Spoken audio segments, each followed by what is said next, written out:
Stéphanie Cauchy, je suis architecte et urbaniste et responsable des actions de sensibilisation au CAUE de Paris, donc le Conseil d'architecture, d'urbanisme et de l'environnement de Paris. Laurence Dufort, donc je suis urbaniste et directrice du CAUE de Paris. Isolde Anichini, je suis architecte et je m'occupe des ateliers pédagogiques au sein du CAUE de Paris. Qu'est-ce que le CAUE et quelles sont ses missions ? Alors, le CAUE, Conseil d'architecture, d'urbanisme et de l'environnement de Paris, donc c'est une structure départementale, il y a des CAUE dans chaque département, qui a été créée par la loi sur l'architecture de 1977, donc loi qui va fêter ses 40 ans bientôt, l'année prochaine, et qui a pour mission la promotion de la qualité architecturale, urbaine et environnementale. Donc c'est un très vaste champ d'intervention et avec des actions de conseil, qui est la mission de base des CAUE, donc une mission d'assistance architecturale gratuite, des missions de sensibilisation, donc avec un objectif de diffusion de la culture architecturale urbaine, des missions d'information, et puis des missions d'accompagnement de l'esprit de participation des publics. Donc beaucoup d'actions participatives.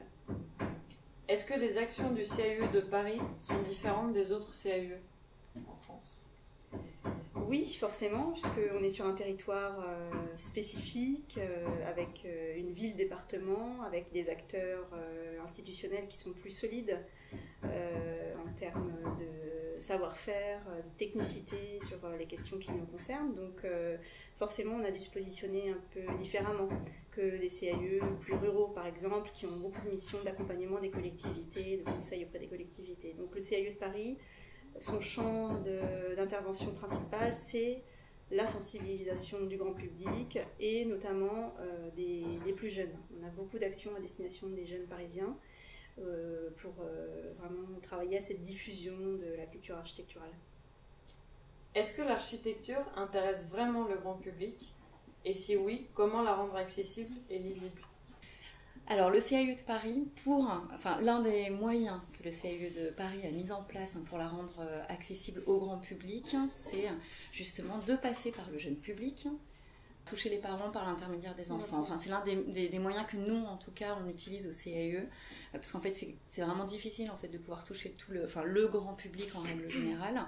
D'une part parce que les CAUE sont très peu connus, et puis on n'a pas des services de communication qui nous permettent de pouvoir être partout et très visible.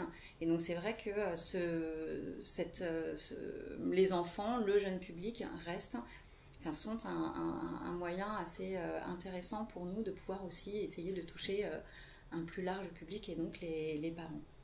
J'ajouterais aussi que l'architecture intéresse de plus en plus, il me semble, le public. On sent que c'est un sujet montant.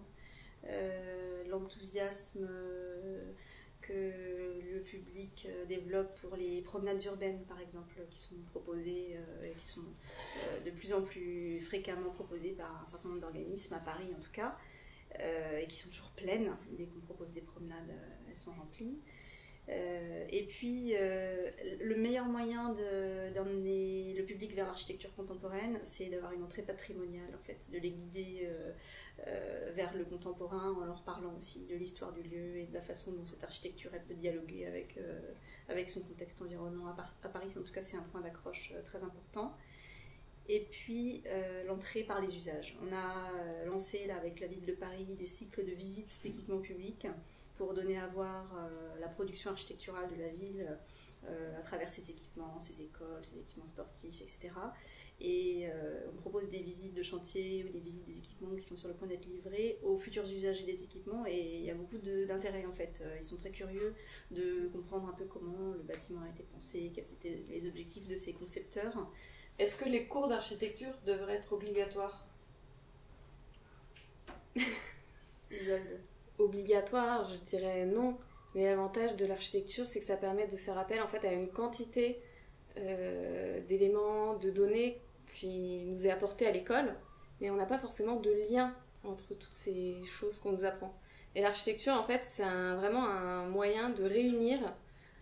C'est vraiment un excellent vecteur d'apprentissage sur tout ce qu'on nous apprend à l'école. Et l'autre chose, c'est que ça reste de l'ordre de la culture obligatoire, c'est un peu... ce serait un peu dur quand même, mais ce qui est sûr, c'est que ça apporte un vrai plus dans la culture des enfants, dans leur façon de regarder l'environnement, dans leur manière aussi d'être respectueux de leur environnement.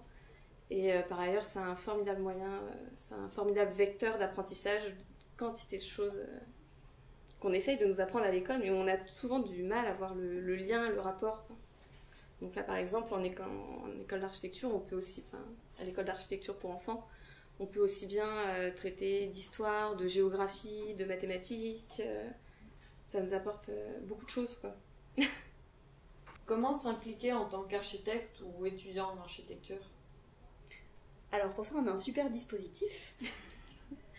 Donc c'est un dispositif qui est sur toute la région Île-de-France, qui s'appelle les architectes et les paysagistes dans les classes, et où finalement c'est une base de données où voilà, les architectes, étudiants en architecture qui veulent transmettre, qui veulent, alors pas forcément enseigner, mais sensibiliser le jeune public s'inscrit.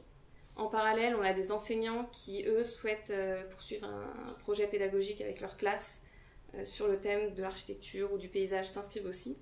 Et nous, on s'occupe en fait de mettre en relation donc architectes et paysagistes et enseignants pour qu'ils puissent construire ensemble un projet pédagogique autour de l'école, enfin autour de l'architecture, du paysage, de l'urbanisme, de l'environnement. Donc, voilà. Et puis c'est assez... c'est-à-dire que les architectes peuvent intervenir sur une demi-journée. C'est pas forcément toutes les semaines. Voilà. Ça reste assez large et on peut s'y investir sans forcément y passer un temps monstrueux. Quels conseils donneriez-vous aux étudiants d'architecture aujourd'hui? Moi, je leur conseillerais de s'impliquer dans des démarches de transmission, parce que c'est un très bon apprentissage pour savoir vulgariser leurs propos, leurs projets, et que c'est tout à fait utilisable ensuite dans l'exercice professionnel, quand ils auront à participer à des jurys et à s'adresser à des non-sachants, tels que le sont les élus qui sont dans les jurys. C'est important aussi de savoir parler de ces projets avec un langage abordable. Avoir conscience que le métier d'architecte, il peut se faire dans plein d'autres endroits que dans les agences. Il y a des architectes aussi beaucoup dans les administrations, dans les associations. On ne fait pas que du projet quand on est architecte, et ça, on n'en parle pas beaucoup à l'école. Il y a plein de métiers d'architecte qui s'exercent ailleurs. Et notamment dans les CAUE.